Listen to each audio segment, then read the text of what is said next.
You ask Tiger to solve. This deals with linear equations with one unknown. The final result is x equals 12. Let's solve it step by step. Simplify the expression. Group the coefficients. Find the lowest common denominator.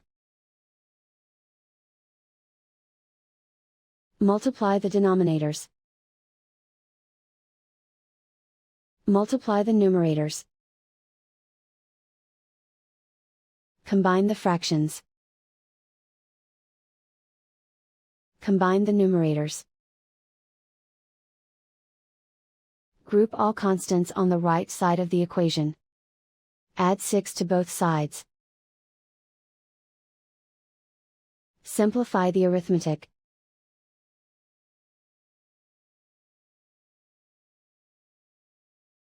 Isolate the x. Multiply both sides by inverse fraction 6 over 7.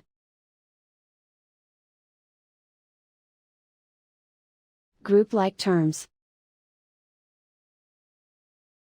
Multiply the coefficients.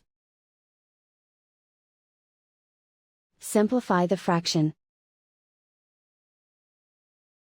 Multiply the fractions. Simplify the arithmetic. And so the final result is x equals 12.